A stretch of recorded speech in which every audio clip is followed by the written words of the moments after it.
Right. Good afternoon, folks. Sorry we're a little late. Well, first, it's going to be my pleasure to introduce now two of our new senators. They are now senators now. Senators Schiff and Kim joining me here today. It's their first day in the Senate. They're already rolling up their sleeves and getting to work. Last night, senators cast their first vote to confirm Tiffany Johnson. That marks 231 of President Biden's lifetime appointments. And we're going to continue negotiations to get a comprehensive disaster bill done. In 2024, we had 24 major disasters. We need to get the money done, and we're hoping to get as generous a package as possible. On the Press Act, very important to us to preserve the press. Senator Wyden will lead a UC today. We hope Republicans don't block it. And on Senator Rubio, I met with President-elect Trump's nominee for Secretary of State.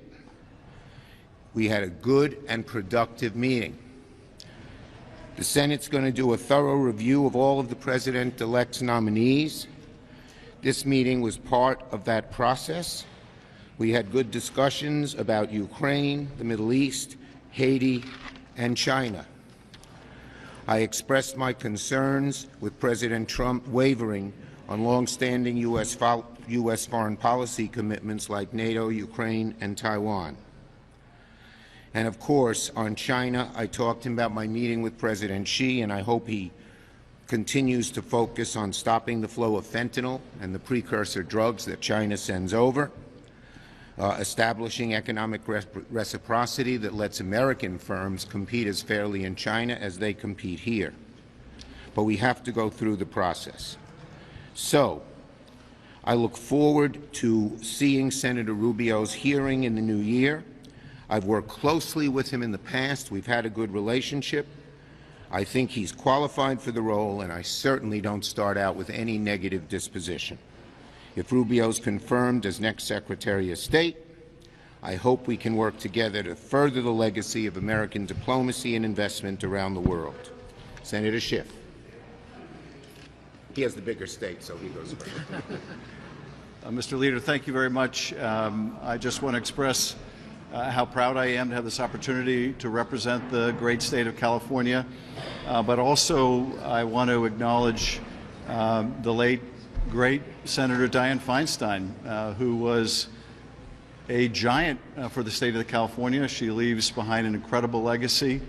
I would like to try to emulate in some small way how she took the time to get to know people throughout the state of California, the stakeholders, her willingness to grapple with some of the most difficult issues facing the state of California, the courage she always showed as a legislator, her willingness to reach out to members across the aisle and work together to get things done for the state and country. I've been very encouraged in the conversations I've had with other senators, Democratic and Republican senators, how much of a willingness there is to reach across the aisle and get things done. In the state of California, we have an immense challenge with housing. We simply don't have enough of it, and it is not only driving prices up and rents up and putting home ownership beyond the capacity of a lot of new families and not so new families, but it is also resulting in an epidemic of homelessness. And addressing those two challenges will be a very high priority for me, as well as the scarcity of available affordable child care and the cost of living generally. So I look forward to working with my colleagues on both sides of the aisle to address these challenges. Look forward to working with Leader Schumer to confirm these judicial nominees and make sure that we reduce caseloads for judges on the bench, and that we keep the government open, that we avoid any kind of shutdown or default, and we get our work done. And once again, very grateful for this opportunity. Thank you, Leader. Senator Kim. good to call you Senator Kim, not Senator-elect Kim. I like the shorter title. Thank you, Leader Schumer. I just wanted to say quickly, the last 24 hours have been some of the most extraordinary and powerful of my life. To be able to be in the Senate chamber, to be able to look and see my 7-year-old and my 9-year-old, my 2 little boys, who you will get to see running around here on this side of the Capitol more and more. I would say it was one of the first moments I've ever got to experience of my kids feeling that genuine pride in what their father does. And I try to raise that because I am here because of them. The work that I do here, it's because of them. I worry about what kind of America my 2 little boys are growing up in, and I want to use this job, use my opportunity here to try to shape that as best as I can, give them the kind of stability, the kind of future that they deserve, the same kind of future that my parents 50 years ago came to America to try to provide for me and my sister. I had a very emotional conversation with my mother yesterday. So proud that her son, on the 50th anniversary of our family coming to America, I now get sworn in as the first Korean American ever in the United States Senate. And I look forward one day no longer being unique and have greater representation and a Congress and a Senate that looks like the rest of America. That being said, I just want to say, we're very eager to get to work. Was able to sit down with my team, and we are hitting the ground running, trying to deliver for 9 million people all across New Jersey and participating in these great debates about what comes next for our country. So right now, we're just eager. Now is a time to get to work, get started, and be able to deliver. And I'm really glad to be able to do this alongside Senator Schiff. I think we're going to have a really great incoming class and a lot of great new leaders stepping up. So it's great meeting you all, and I look forward to working with you all. Thanks again, Leader Schumer. Not only a shorter first word, but a shorter, same short last name. Yeah, exactly. That's right. Rolls off the tongue. Go ahead. Over the weekend, Donald Trump said in an interview that members of the January 6th Select Committee, like Senator Schiff, should go to jail.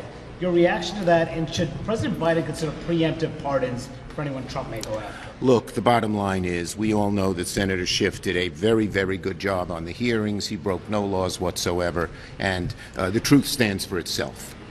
Yes. The NDAA came out of the Rules Committee with a number of pro-life provisions, conscious protection provisions. Democrats have said in the past that these are poison pills. What are you going to do? We're going to wait and see what the House does first. Leader Schumer, how long do you want a CR to go until, in fact, pass a CR next week? Well, look, there was no secret that on this side most of us wanted an omnibus. We didn't. The House Speaker insisted he couldn't do an omnibus given his situation in the House, and so we're trying to get the CR to go as long as possible. I think it'll land somewhere in the middle of March. Last How do one. you see the path to getting a government funding deal in the first 100 days of Donald Trump? What's going to be different? And can we get Senator Schiff's response to Manu's question? Well, the bottom line is very simple, and that is that we Democrats are going to try to work with the Republicans when we can in a bipartisan way, but we're going to stand by our principles, and we're not going to let crucial programs be decimated. We're going to do everything we can to stop that from happening. Senator Schiff, go ahead. I don't think the incoming president should be threatening his political opponents with jail time. That's not the kind of talk we should hear from a president in a democracy. Nor do I think that a pardon is necessary for the members of the January 6th committee. We're proud of the work we did on that committee. It was a fundamental oversight obligation to investigate the first attempt to interfere with a peaceful transfer of power in our history. Many of you were here in this building during that violent attack, and we're proud of the work we did to expose what went into that once-in-history effort to interfere with the transition of power. You did a great job, and that'll stand for itself. Thank you, everyone.